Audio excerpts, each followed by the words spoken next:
무한대가 되겠죠. 그죠? 자, 이때는 우리가 무한대라는 그런 결과를 내릴 수 있습니다. 2번 보겠습니다. 리미트 x가 무한대로 갈 때 x제곱 플러스 1분의 x 플러스 1이라는 이 경우에는 자, 각각 이 분모 분자를 놓고 x가 무한대로 갈 때의 모습을 살펴보면 둘 다 무한대로 가기 때문에 무한대분의 무한대꼴이 돼요. 마찬가지로 이 경우에는 더할 작업이 없어요. 어떤 결과가 나올지 우리가 알 수 없다는 것이죠. 그래서 얘를 식 변형을 할 텐데요. 분모 분자에 다 x제곱분의 1이라고 하는 그 식을 곱해 볼 겁니다. x제곱분의 1을 곱해서 변형해 보면 이런 식이 나와요. 그죠? 여기다가 첫 번째에다 x 곱하기 x제곱분의 1 하면 x분의 1이 나오고요. 1에다가 x분의 1 곱하면 x제곱분의 1 나오죠. 그 두 개 더한 식이 분자에 나왔어요. 분모는 x제곱에다가 x제곱 플러스 1 더하면 1이 나왔고요. 뒤에 있는 텀에는 x제곱 플러스 1이 여기 나온 거죠. 자, 그래 놓고 보면 조금 수월해져요. 우리가 논의하기 쉽습니다. 무슨 얘기냐? 자, x가 무한대로 갈 때 x분의 1은 0으로 가죠. x제곱분의 1도 0으로 갑니다. x제곱분의 1도 0으로 가죠. 자, 분자는 0으로 가는 걸 우리가 알 수 있고요. 분모는 1로 수렴한다는 걸 알 수 있습니다. 전체는 그래서 0으로 수렴한다 하는 걸 알게 되죠. 자, 이처럼 주어진 식을 변형시켜서 해석하기 좋은 폼으로 x가 어떤 특정한 값에 다가갈 때 우리가 극한값을 논의할 수 있습니다. 3번 보겠습니다. 리미트 x가 1로 다가갈 때 x3승 빼기 x제곱 빼기 x 플러스 1 나누기 x 빼기 1의 제곱으로 돼 있어요. 예, 이 경우에 분자를 이 경우를 아까 똑같은 논이에요. 둘 다 각각을 개별적으로 분자 분모를 보면 둘 다 0으로 수렴해요. 분모 보시면 0이잖아요. 이 숫자 값을 넣어보면 여기다 1 넣어보면 얘가 0이라는 걸 알게 돼요. 그죠? 0분의 0이 뭐냐? 모른다는 것이죠. 결과를 우리가 얘기하기가 어렵다. 하지만 얘네들을 식변형을 할 거예요. 분자를 x 플러스 1 곱하기 x 빼기 1의 제곱으로 인수분해해서 표현을 해보고요. 분모를 그냥 x 빼기 1의 제곱으로 그냥 둡니다. 자, 그래 놓고 봤더니 x 빼기 1의 제곱이 각각 분모 분자에 나타났잖아요. 이렇게 이게 지울 수 있어요. 왜냐? x가 현재 1은 아니면서 1에 다가가는 그런 식의 상태이기 때문에 얘는 0이 아니거든요. 둘 다. 따라서 지울 수 있고요. 어떤 숫자일 거니까. 남는 거는 x 플러스 1이라는 값만 남습니다. 그럼 x가 1로 다가갈 때 x 플러스 1의 값은 어디로 수렴하느냐? 2로 수렴한다는 걸 알게 되죠. 사실 여기서 처음 주어진 식으로부터 이렇게 변형된 식을 얻어서 보면 얘는 1차 선형식이에요. 즉 직선이란 얘기죠. 근데 최초 주어진 자연 정의역에 의해서 x는 1이 정의가 되지 않습니다. 그래서 직선이긴 하지만 1이 정의되지 않는 이렇게 구멍이 생긴 그런 직선을 나타내게 되고요. 어쨌든 1이 아닌 상황에서 1에 다가갈 때 x 플러스 1이라고 하는 이 직선의 극한값은 x에다 1이 들어가서 생기는 그 극한값 2에 얘가 수렴한다는 걸 알게 됩니다. 보시면 이 근방에다가 만약 1보다 큰 쪽에서 1에 다가가게 되면 이때는 1.1을 한번 넣어볼까요? 그럼 이 값은 x 플러스 1의 값은 2.1이 되죠. 그죠? 1.01을 넣어볼까요? 그때는 2.01이 되죠. 점점 2에 다가가게 되죠. x가 1보다 큰 쪽에서 1에 다가갈 때요. 반대로 1보다 작은 쪽에서 1에 다가갈 때 그래서 만약에 0.99라고 한다면 이 x 플러스 1의 함수값은 1.99가 되고요. 만약에 0.999라고 한다면 얘가 1.999가 되죠. 2에 다가간다는 걸 알게 되죠. 그래서 이렇게 극한을 구할 수 있었다 하는 것입니다. 다음은 세이지 매스 예제 2.3을 보겠습니다. 자, 보시면요.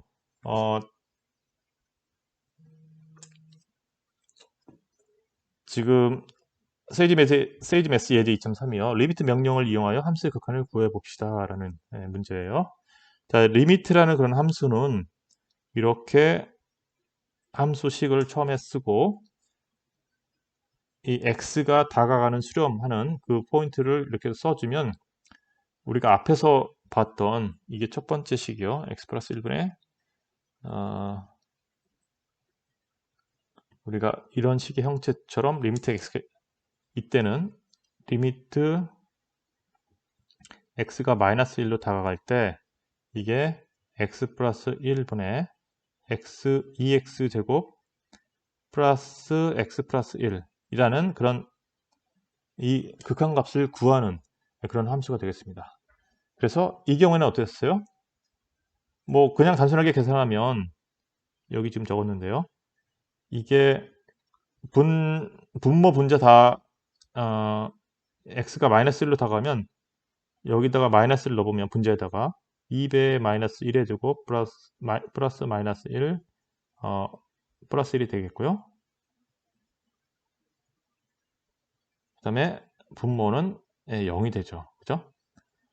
자, 그래서 보시면 분자는 이걸 계산하면요. 분자의 값을 계산하면 2배 마이너스 1 2 빼기 1 더하기 1이 되겠고요. 그래서 2가 나오죠. 자, 분모는 0에 점점 다가가요. x가 마이너스 1에 다가가죠. 그죠? 전체는 어떤 0분의 컨스탄트 형태로 값이 이제 값으로 다가가는데 이때는 분모가 굉장히 작아지면 전체적으로는 굉장히 커지겠죠. 인피니티로. 그죠? 아까 좀 전에 살펴봤죠? 분모가 10분의 1, 100분의 1, 1000분의 1 이런 식으로 작아지면 그것을 뒤집은 함수는 반대로 숫자가 점점 커진다는 걸 확인할 수 있습니다. 자, 첫 번째는 그냥 이렇게 x가 마이너스 1로 다가갈 때의 모습을 이렇게 함수의 입력값으로 줘서 처리할 수 있고요. 두 번째는 좀 더 세분해서 좌극한하고 우극한에 대해서 동일한 함수에 대해서 결과값을 얻어볼 수 있습니다. 이때는 그냥 인피니티라고 출력하면 이때는 부호 구분 없이 인피니티의 값을 주는데 더 세분화해서 좌극한 우극한 값을 이렇게 지정해주면 즉 마이너스 1의 그 음의 방향 그러니까 마이너스 1보다 작으면서 마이너스 1에 다가가는 그런 식의 경우에 극한값. 두 번째는 마이너스 1보다 크면서 마이너스 1에 다가가는 때의 극한값을 각각 해보면 마이너스 인피니티랑 플러스 인피니티의 그런 값을 출력해요. 그러니까 얘를 구분해서 좀 더 정확하게 세밀하게 이제 출력을 해주죠. 그다음에 세 번째 함수는요. 그 abx라고 여기 나오는데 abs라는 함수는 절대값 함수입니다. 요거 abs 함수는요. 그래서 여기 나온 이 주어진 fx의 그런 꼴은 여기 적었는데요. x분의 절대값 x라는 그런 함수가 되겠습니다. 이 녀석에 대해서 x가 0에 다가갈 때 근데 플러스라고 써 있죠. 디렉션이 방향이요. 0보다 큰 쪽이 0에 다가갈 때 얘 극한값이 뭐가 되느냐라고 물어본 거예요. 보시면 이 함수의 형태가 x가 0보다 크거나 같을 때 이 함수 값은 분자가 그냥 x가 돼서 나오잖아요. 그죠? 그러니까 fx는 이때 1이 되겠죠. 만약에 x가 0보다 작은 쪽이라고 한다면 fx는 분자는 마이너스 붙여 나와야 되겠죠. 그래서 마이너스 x 나누기 x니까 마이너스 되죠. 그래서 이런 식의 그림이 그려집니다. x가 0보다 큰 쪽에서 0에 다가가면 이렇게 다가가면 함수 값들은 다 1로 수렴하고요. x가 0보다 작은 쪽에서 이렇게 0에 다가가면 함수 값들은 다 마이너스 1의 값을 갖는 것이죠. 즉 마이너스 1이 수렴하는 값이 되겠습니다. 극한값이. 그 다음에 여기서 기호 하나를 도입할 텐데요. 라지 L이라고 하는 그런 함수예요. 이 라지 L의 함수는 주어진 입력값을 여기 라지 L을 그 n이라고 하는 그런 그 함수 값은 주어진 입력값 L을 10진수로 약 15 또는 16자리의 근사값수를 출력하는 함수가 되겠습니다. 그래서 우리가 여기 적어진 그런 그 폼은 이 폼이에요. 이 함수예요. fx equal 1 플러스 x분의 1의 x승. 그 녀석을 x가 무한 들어갈 때 극한값이 뭐냐라고 물어보는 그런 거죠. 근데 우리가 얘는 자연상수라고 앞에서 배웠죠. 이 극한값은 뭐였냐면 자연상수라고 부르는 무리수 값이에요. 무리수 값이어서 그 값은 무한소수입니다. 따라서 그 무한소수를 이 컴퓨터 화면상에 스크린상에 다 찍을 수는 없죠. 그때 이렇게 n이라는 펑션을 이용해서 적당히 15 또는 16자리의 근사값을 출력해주면 이제 됩니다. 자, 다음은 그 기울기 각도에 대한 그런 얘기를 해볼게요. 여전히 우리가 미분계수를 다루기 위한 사전 지식이에요. 기울기라는 그런 그 용어는 수평선에 대해서 직선이 기울어진 정도를 나타내는 숫자다. 수평선에 대해서 직선이 뭔가 짝이 나오죠. 또 각이라고 하는 녀석은 무엇이냐? 교체하는 두 선분이 벌어진 정도다. 그죠? 자, 기울기, 각도 모두 다 어떤 그 두 가지 변수로 이것을 정의하는 걸 알 수 있고요. 기울어진 정도를 우리가 나타낼 때는 변수 하나로는 나타낼 수가 없습니다. 변수 두 개로 나타낼 수 있다는 것이죠. 보시면 좀 전에 봤죠. 우리가 수평선에 대해서 직선이 기울어진 정도다. 그게 기울기다. 각은 교차하는 두 선분이 벌어진 정도다. 두 선분이 필요해요. 그래도 선이 두 개가 필요한 것이죠. 자, 그래서 보시면 이 직교좌표 평면상에서 직선을 하나 이렇게 그렸습니다. 그렸고요. 직선을 그리면 기울기를 우리가 찾을 수 있어요. 수평선에 대해서 기울어진 정도. 요거죠, 요거. 그죠? 그거를 이제 그 기울기라고 하는데, 이 녀석을 좀 관찰을 해보면, 자, 관찰하기 위해서 이런 삼각형들을 그릴 겁니다. 요 조그만 삼각형, 그다음에 요 큰 삼각형, 더 큰 삼각형도 있겠죠. 이런 삼각형을 보고서 밑변의 길이하고 높이, 그다음에 밑변의 길이랑 높이, 각 삼각형에 대해서 걔네들을 살펴보면 여기서는 밑변하고 높이의 비를 취하면 다 동일하게 이런 비의 값이 성립해요. 그죠?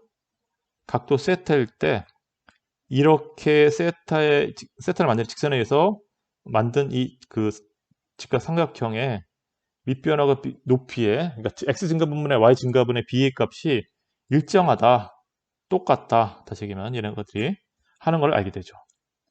불변하는 양입니다, 얘가. 그죠?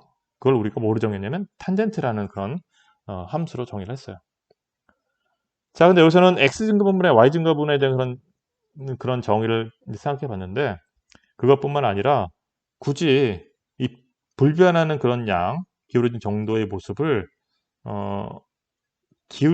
여기 빗변의 길이 하고 나머지 한 변, 예를 들면 빗변의 증가분분의 x의 증가분, 그러니까 요거하고 요것분의 요거, 이 삼각형일 때는 요것분의 요거, 이런 식으로 정의를 해도 되겠죠. 그죠? 또는 빗변분의 높이, 다른 색깔로 칠할게요. 빗변분의 높이, 빗변분의 높이, 그죠? 이런 것들로 우리가 정의를 해도 될 겁니다. 근데 보통은 우리가 직교좌표 평면상에서 좌표를 다루는 그런 일들을 하기 때문에 x 증가분분의 y 증가분의 그런 형태로 이 고정 불변하는 그런 양을 기울어진 정도를 나타내면 향후에 전개되는 다양한 수학적인 그런 이론들을 보기에 편합니다. 그래서 탄젠트 값을 우리가 여기 기울어진 정도로 x 증가분분의 y 증가분으로 정의를 하는 것이고요. 근데 가만히 보시면 이 세타 값은 불변하는 양이긴 하지만 곧바로 x 증가분분의 y 증가분의 b의 값하고 같지는 않아요. 얘가 이 세타가 얘랑 같지 않습니다. 자, 어떻게 알아요? 그 세타 값으로 같지 않다는 거는 세타 1이 만약에 같다고 가정하면 세타 1이 x 분의 y라고 쓰고요. 세타 2 또 다른 각도에 대해서 세타 2를 표현하면 걔는 x 프라임 분의 y 프라임이라고 한다면 세타 1하고 세타 2를 더하는 그런 식의 덧셈 연산은 여기서 더 이상 성립하지가 않아요. 여기 해보시면 아시겠지만, 즉 다른 그런 세타 1이라고 하는 그런 각도를 가져다가 세타 1, 세타 2 각도를 가져다가 똑같이 밑변분의 높이에 해당되는 b의 값을 가져다가 이 아리스메틱 산수를 해보면 성립하지 않는다는 걸 확인할 수 있어요. 우리가 어떻게 얘네들을 다룰 거냐?